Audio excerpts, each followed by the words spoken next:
Assalamualaikum warahmatullahi wabarakatuh.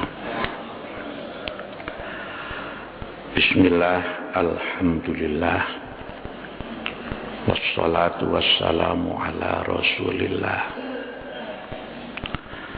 Muhammad ibni Abdillah wa ala alihi wa ashabihi wa mawalah,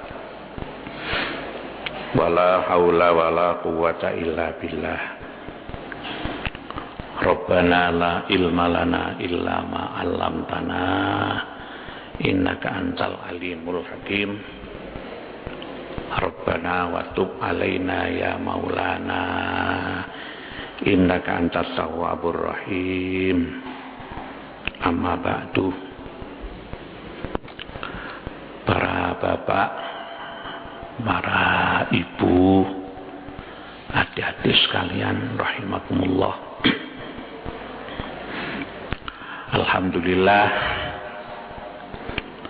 hari ini kita telah memasuki hari yang ke-10 ya, di dalam bulan Ramadan ini. Bagi orang yang beriman kuat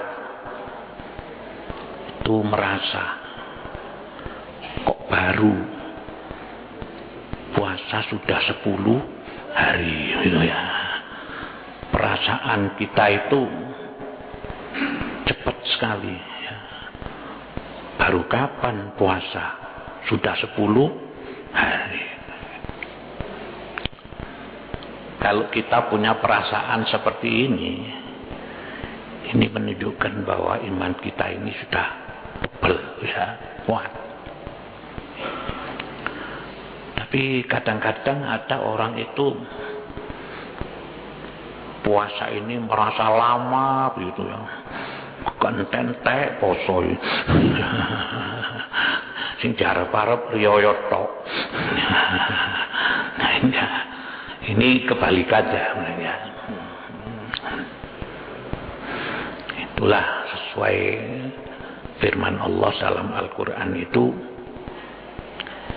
innamal mu'minuna alladzina idza dzukirallah wajilat qulubuhum. Orang yang mukmin sejati itu yaitu orang-orang yang semangatnya beribadah itu adalah tinggi ya. Baiklah para bapak dan ibu sekalian, yang perlu kita pahami ya, bahwa semua ibadah, ya salat, ya puasa, ya haji, itu kemungkinannya ada dua ya, kemungkinannya dua. Ada kalanya disebut dengan ibadah mabrur, ada kalanya disebut mardud. Kalau mabrur itu diterima, tapi kalau mardud ditolak ya. Jadi sholat itu ada yang mabrur, ada yang mardud. Puasa ada yang mabrur, ada yang mardud. Haji ada haji mabrur, ada haji mardud ya.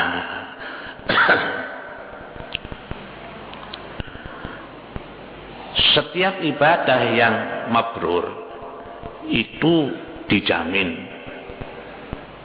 bisa melebur dosa ya. Salat 5 waktu yang kita kerjakan sempurna sehingga kualitasnya mabrur, maka salat itu bisa melebur dosa secara otomatis ya. Ini dalam satu hadis Rasulullah SAW bersabda, sholawatul khomsi wa sholatul jum'ati kafaratun lima bainahunna majtuni batil kabair. Salat 5 waktu dan salat Jumat bisa melebur dosa secara otomatis sepanjang orang itu tidak mengerjakan dosa besar. Ya. Tapi ini adalah sholat yang mabrur, ya, sholat yang mabrur. Ya. Kalau mardut ya enggak gitu ya. Kemudian puasa kan juga begitu ya. Man soma, ini sabda Rasulullah SAW. Man soma Ramadana imanan wahtisaban ghufira lahu ma taqaddama min dzambihi wa ma. Siapa yang berpuasa Ramadan didasari iman semata-mata karena Allah, diampuni semua dosa-dosanya. Nah, ini adalah puasa yang mabrur, ya, puasa yang mabrur. Yang diterima. Demikian juga haji.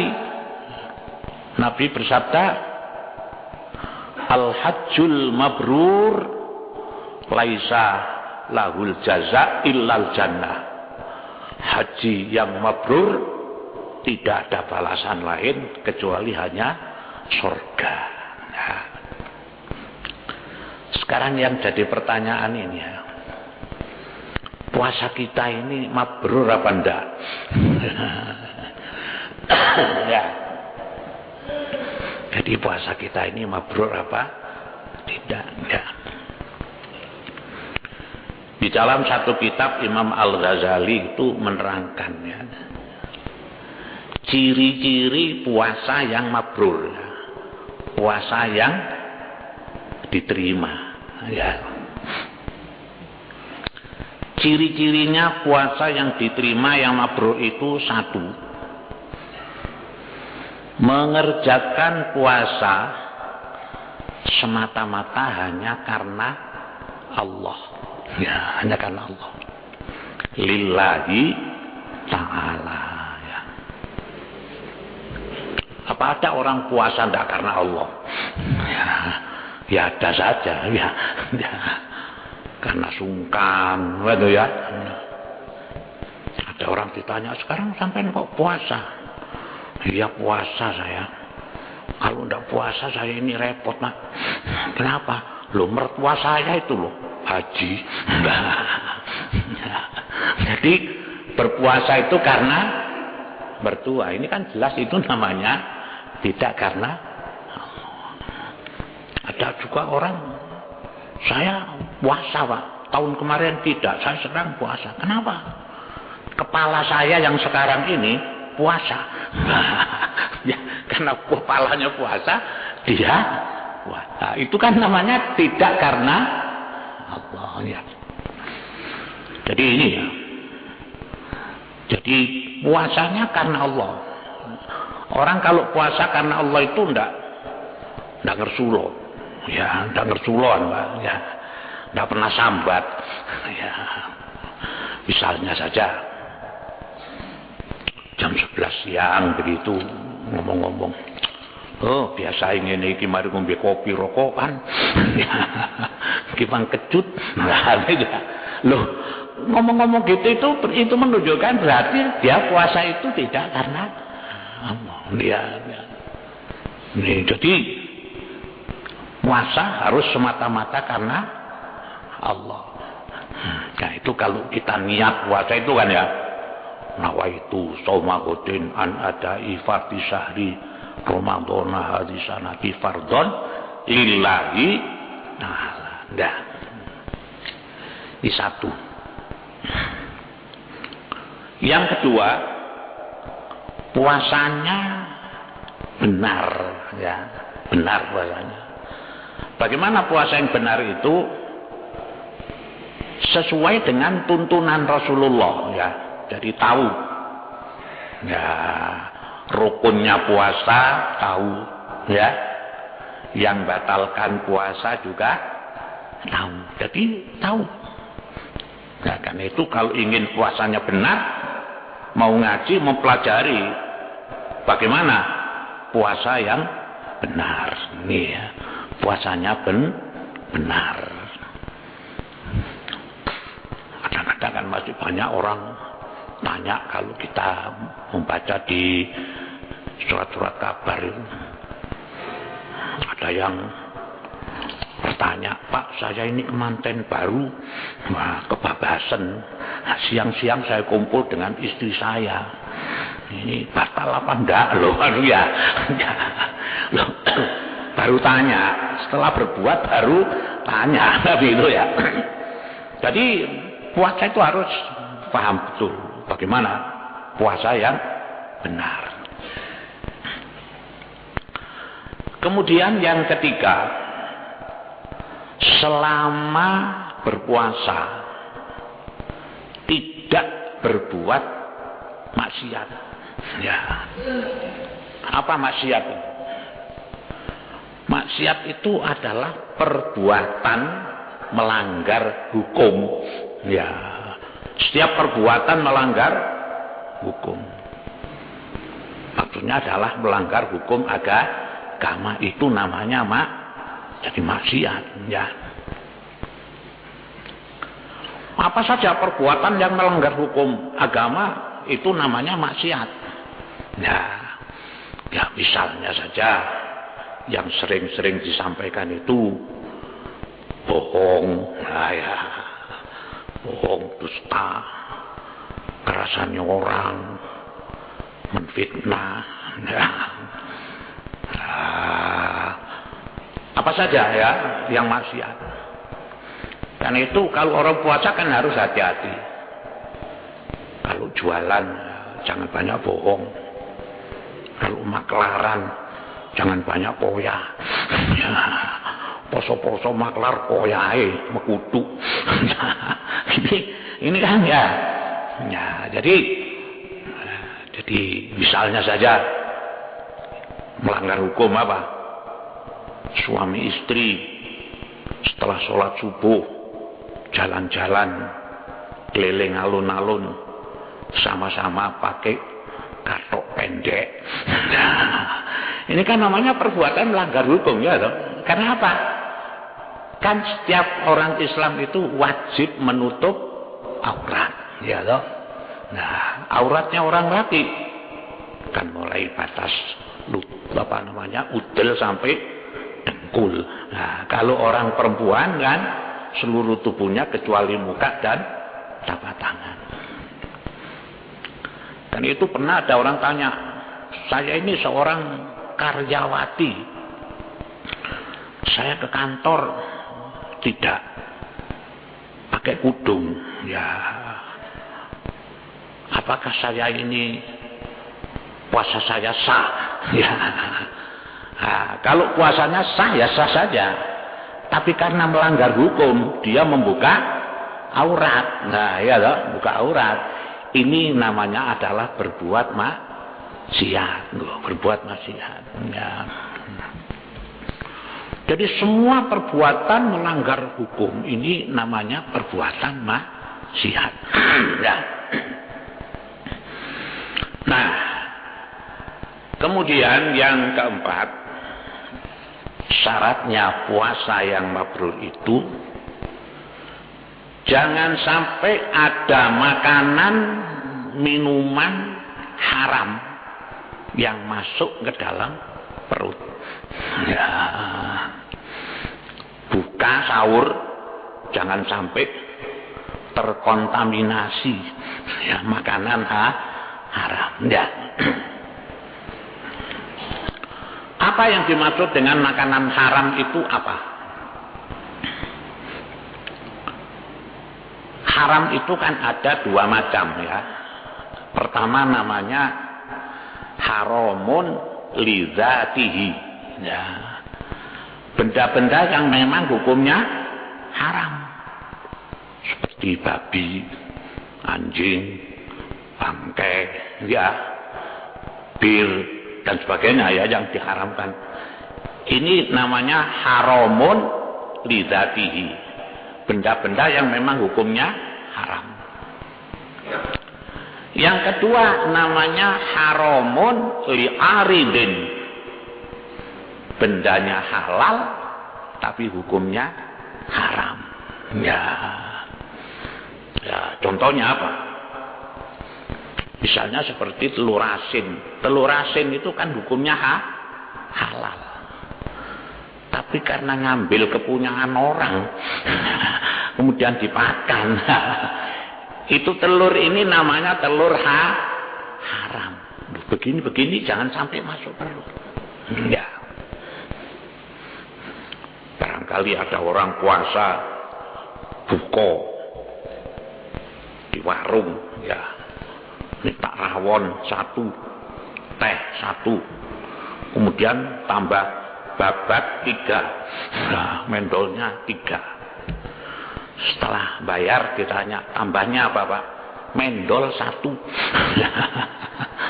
Yang nggak diomongkan ini halal tapi hukumnya adalah haram. Ini hati-hati. Nah sekarang misalnya ditanya mendolnya tambahnya apa? Babat 3, mendol 3, dibayar. Nah, dengan uangnya sendiri. Apa ini sudah halal? Apa sudah halal ya? Ya, dilihat dulu uangnya buat bayar itu dari mana. Ya, kalau uangnya buat bayar ini dari ngentit, ya, atau korupsi, ya, maka semuanya haram. Rawonnya, tehnya, babatnya, mendolnya haram. Itu namanya haram li aridin. Ya. Oh enggak. Apa? Uangnya dari mana? Dapat pungli. Ya. Misalnya ya. Nah, jadi semua uang yang diperoleh dengan cara-cara haram buat buko ini namanya adalah perutnya kemasukan barang haram. Terus, oh enggak, ini uangnya dari mana? Saya ini hasil dagang Pak. Apa yang dagangnya Pak? Saya dagang pakaian. Jadi di pasar. Ini labanya saya buat buko. Ya. Nah, apa ini sudah halal? Dilihat dulu. Caranya dagang ada bohongnya apa enggak? Oh, gitu ya. Sebab kadang-kadang kan orang itu bisa saja bohongnya. Berapa harganya baju ini Pak? 150. Enggak boleh 75. Enggak boleh. Sudah ditawar 125, tidak saya berikan. Wah. Kalau dapat laba dari cara dagang model begini, hasilnya buat buko, maka itu namanya adalah perutnya kemasukan barang haram. Ya, mari sekarang kita teliti Pak. Ya, untuk puasa kita menjadi puasa yang mabrur. Wah, ya. Ini yang keempat. Ya. Kemudian yang kelima, untuk mencapai puasa yang mabrur itu harus dilihat setelah Ramadan, ya. Artinya begini, kalau setelah bulan Ramadan, setelah bulan puasa selesai, amalnya lebih baik, ya, ini satu bukti bahwa puasanya itu mabrur. Nah, jadi dia tidak hanya terbatas di dalam bulan, misalnya saja selama Ramadan, bulan Ramadan ini sholatnya jamaah terus. Setelah yoyo, pray, belas kata melbu masjid. Ya,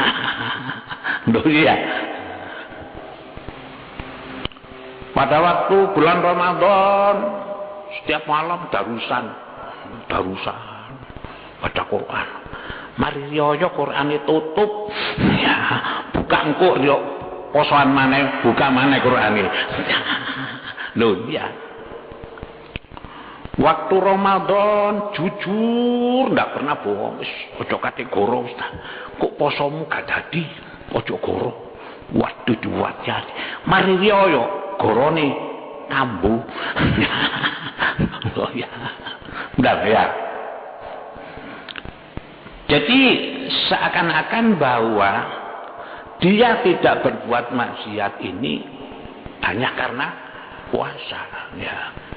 Nah, tapi padahal ya puasa ini di sisi yang lain ya kan disebut dengan training center, ya, pusat latihan untuk menjadikan diri kita ini orang yang paling bertakwa kepada Allah.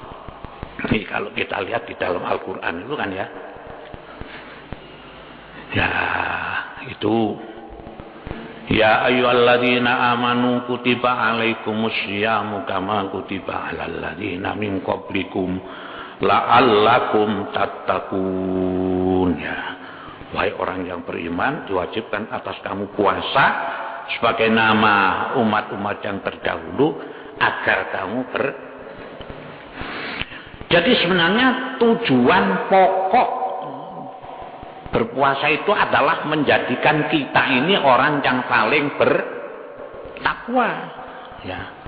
Orang takwa itu menurut Al-Quran, menurut Allah Subhanahu Wa Taala orang yang paling tinggi nilainya, ya. Orang yang paling tinggi itu adalah orang yang takwa.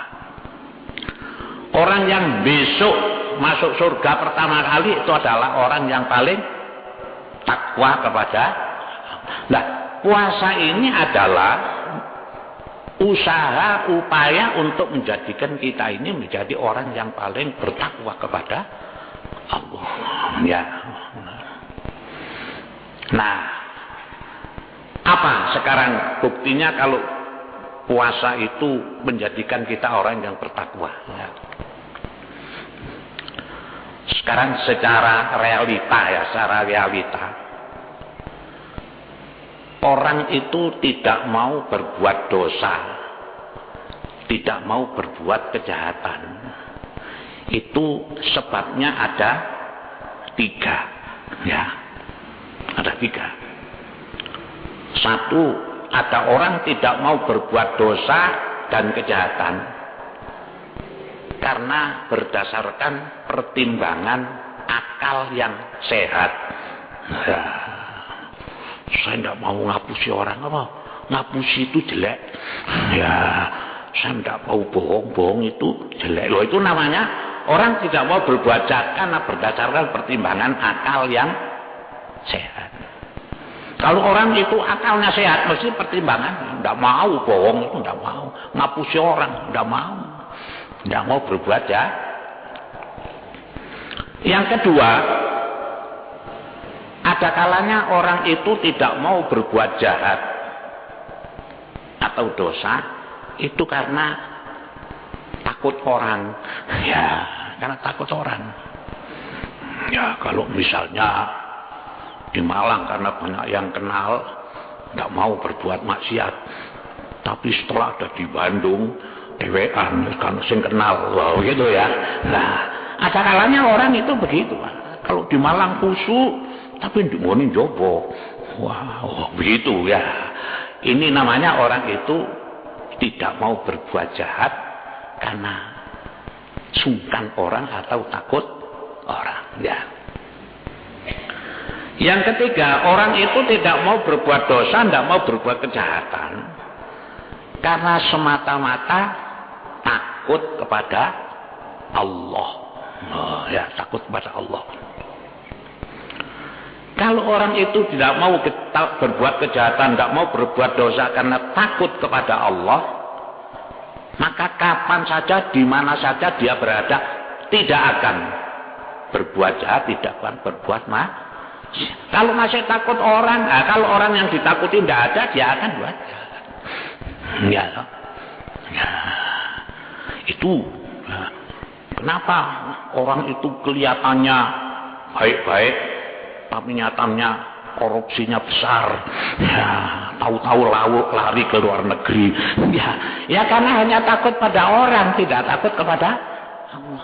Andaikan orang-orang itu benar-benar takut kepada Allah, di Indonesia tidak ada korupsi, Pak. Ya. Kenapa kok banyak korupsi? Karena takutnya kepada orang. Loh, tapi poso tapi posone etok-etok. Ya, buktinya apa? Kalau orang itu puasa betul, tidak mungkin korupsi. Ya, karena apa? Tuntunan puasa itu adalah menjadi orang yang paling bertakwa kepada Allah. Nah, ini ya. Jadi kembali kepada pokok persoalan para bapak dan ibu sekalian rahimakumullah. Jadi puasa itu ada kalanya mabrur, ada kalanya mardud. Ya. Kalau puasa kita mabrur, dosa kita dijamin diampuni semua oleh Allah. Tapi kalau mardud, mari poso dosane pancet. Nah, kan itulah maka orang-orang yang berpuasa dan puasanya mabrur itu mendapatkan Idul Fitri, ya tak? Nah, apa Idul Fitri itu? Idul Fitri artinya kembali suci. Jadi Idul Fitri itu hanya miliknya orang-orang yang berpuasa, puasanya mabrur, itu punya Idul Fitri. Kalau orang nggak berpuasa, nggak punya Idul Fitri, hanya punya Rioyo atau punya hari Lebaran. Kenapa? Dosane woto. Nah, coba ya. Nah, ini Pak ya. Jadi sekarang mari kita perhatikan bahwa kalau kita ingin mencapai tingkatan puasa yang disebut dengan puasa mabrur, ya, ada beberapa syarat.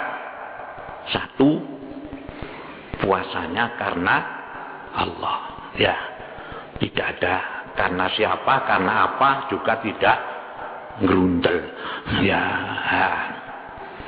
Yang kedua, puasanya benar. Kemudian yang ketiga, selama berpuasa tidak berbuat maksiat, ya. Kemudian apa tadi? Yang keempat, ya, perutnya tidak kemasukan makanan minuman haram. Yang kelima, setelah Ramadan, apa yang kita kerjakan di dalam bulan Ramadan itu berbekas, lestari di dalam kehidupan kita selanjutnya. Begitu ya. Ini kata Imam Al-Ghazali itu begitu kalau kita ingin puasa yang mabrur, ya. Barangkali ada yang mau bertanya. Monggo. Jual darahnya sapi, tapi dia puasa, ya, hasilnya buat buko. Oh itu ya. Nah sekarang kita perhatikan saja, karena yang dijual itu adalah barang haram, maka hasilnya adalah haram. Kalau hasilnya haram buat buko, namanya buko makanan haram, loh gitu ya. Itu yang tadi yang termasuk namanya haramun li'aridin. Jadi setiap pekerjaan yang haram hasilnya jual beli, misalnya menjual barang haram dapat hasilnya adalah haram buat buko. Nah itu namanya buko barang, ya. Misalnya jual apa? Narkoba, enggak, ya. Jual bir, ya. Nah, jual barang haram, hasilnya haram. buat buko, namanya buko makanan gitu ya. Tadi setelah jual darah istighfar ya, terus jual lagi begitu ya, istighfar lagi. Istighfar itu satu kali terus berhenti Pak, tidak jual lagi gitu ya. Ya sudah ya. Monggo barangkali ada yang mau bertanya lagi, silahkan. Ya, no. Ya memang saya juga tidak tahu Pak. Ya. Surga itu di langit apa? Tapi yang jelas bahwa surga itu ya ada di suatu tempat, ya, di mana kita tidak tahu. Ya. Loh, kok pada waktu Rasulullah Mi'raj itu kok dibukakan surga kan gitu ya? Dibukakan neraka. Apa neraka itu di atas langit? Ya.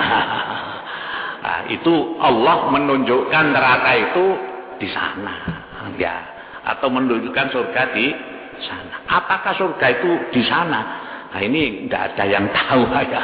Itu namanya alam ghaib gitu ya. Besok kalau kita sudah masuk, tahu, tibane swarga iku ndek kene gitu ya. Jadi itu kan namanya itu alam ghaib. Tapi jelas kita yakin, harus yakin bahwa surga itu ada, neraka itu ada. Di mana tempatnya? Lain yang kita tidak. Apa ya? Ya, jadi begini ya. Kalau kita tahu jelas-jelas bahwa hasil itu dari hasil yang haram ya, maka itu namanya haram. Kalau misalnya ragu-ragu, ya, ini setengah halal setengah haram ya, itu namanya syubhat ya. Jadi misalnya sampean diberi uang orang ya, kilo kontak kayak duit 1 juta, lo kon kok morong-morong kayak aku duit apa ini, wis lah pokoknya trimon gitu ya. Nah, kalau kita ini nggak tahu ini uang apa ya, ya diterima saja. Tapi kalau tahu bahwa orang ini tadi dari ngerampok, sampean diberi 1 juta, itu namanya sampean juga menerima barang haram. Loh ya. Jadi jelas ya. Kalau tidak tahu, barang tidak tahu itu tidak ada hukumnya. Tidak tahu ya, tidak tahu itu tidak ada hukumnya, sama dengan orang lupa ya. Kalau tidak tahu lah. Jadi saya dulu pernah dengan rombongan kiai mau ada konferensi ulama di Jember. Nah, kemudian sampai di Nguling situ, mampir di warung rawon ya, dengan kiai ada 7 kiai Pak. Sudah makan rawon, pada kerupuk rambak. Waduh, kiai seneng kerupuk rambak, seneng makan. Ada yang habis 2, ada yang 3. Sudah selesai, saya yang bagian bayar. Ditanya tambahnya tadi apa Pak? Ini kerupuk rambak. Oh, rambak kodok. Wah, saya baru tahu itu rambak kodok. Saya bilang sama kiai-kiai ini, Kiai, yang kita makan tadi itu rambak kodok, Kiai. Bagaimana? Wes kadung mlebu bisa. Oh iya, nggak bisa. Lah ya apa? Ya bagaimana? Kalau sudah masuk kan ya. Ya Pak ya. Jadi kalau tidak tahu tidak apa-apa Pak ya. Tapi kalau sudah tahu jelas Pak. Ya. Allahumma shalli ala sayyidina Muhammad wa ala alihi wa sahbihi alhamdulillahirabbil alamin. Allahumma inna nas'aluka ilman nafi'a wa amalan mutaqabbala wa lisanan dzakira wa qalban khashi'a wa amalan maqbula. Rabbana atina fid dunya hasanah fil akhirati hasanah wa qina adzabannar. Walhamdulillahirabbil alamin. Assalamualaikum warahmatullahi wabarakatuh.